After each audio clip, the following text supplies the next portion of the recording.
Many of you know that Truffle had issues with hormonal aggression and was neutered. He's also the 4th rat out of 20 that I have had neutered. Neuters never have a guarantee, but it's always worked in the past, so I was very hopeful that Truffle would be no different. At 5 weeks post-op, I tried reintroducing him to Peaches in neutral space, and he was still scent marking a lot. Peaches was very nervous, and within 5 minutes, he ripped a chunk of fur out of Peaches without provocation. I waited a bit and watched them interact, and Peaches tried to hide from him the entire time and was visibly nervous and scared. I consulted with several friends and breeders and decided to move his cage to a completely different room of my house and wait another 5 weeks before trying intros again. The thought behind this was that he never fully calmed down due to being able to smell the other rats.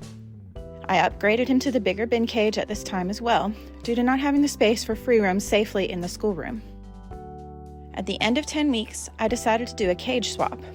Deep down, I didn't think this was going to help, but it wasn't going to hurt anything either. So Peaches and the Cece crew came downstairs, and Truffle went up. I waited a few days before doing intros.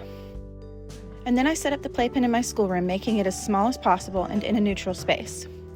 I put all 3 rats in the pen, and then added Truffle.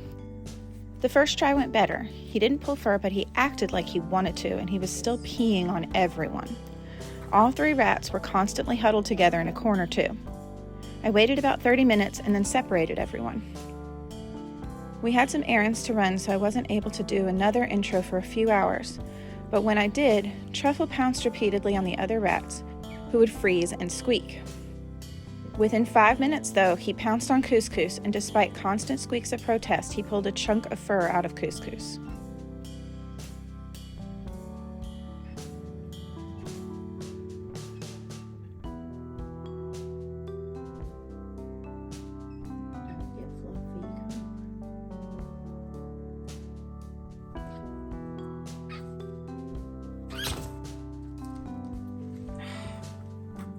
I split the rats up before it could escalate, as Cookie and Couscous are about a quarter the size of the standards and I didn't want them hurt.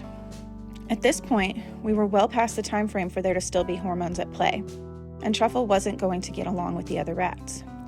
Some people are going to disagree with our choice of what we did, and that's okay, but we decided to put Truffle to sleep. Some people in a situation like this would try to put the rats with females or other rats. We chose not to do this.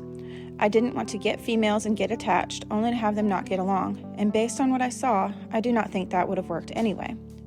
Peaches is neutered already, so there is no reason for Truffle to have seen him as a threat, and the majority of rats see dwarves as babies, so also not a threat. The fact he went after both was concerning. I also do not believe in giving the rat to someone else to try, as this just passes the responsibility and risk of aggression on rather than dealing with it myself. Truffle was my rat and my responsibility, not someone else's. Some people use this sort of situation as a reason to keep the rat alone, especially those like Truffle who are so friendly with people. I disagree with this as well. I noticed some behaviors that were concerning a few days before we say goodbye that also back up what I have read in studies. He started chewing all kinds of things that he never had before. Why are you eating This my can be a lunch? sign of boredom and that something isn't right neurologically. And based on studies on rat aggression, it is a neurological issue that can sometimes be triggered by hormones. Studies also show that rats that live alone are more likely to show OCD-like behaviors, self-harm, lose the ability to speak rat, have shorter lifespans, take longer to recover from surgery or illness, and if prone to seizures, these tend to be worse when a rat is alone. Truffle was constantly trying to get to the other rat's cage, and when in the playpen, he would scent mark everything and look for the other rats constantly. This is not the behavior of a happy rat or a rat who is happy alone. And studies show they are never happy alone. We simply can't provide the same as other rats can. It was sad, but the decision to put Truffle to sleep was the best one in our case.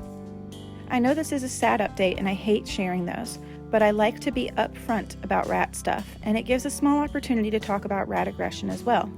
I plan to make a longer form video in the future where I talk about aggression in more detail and go over a bunch of different studies, but that is not this video.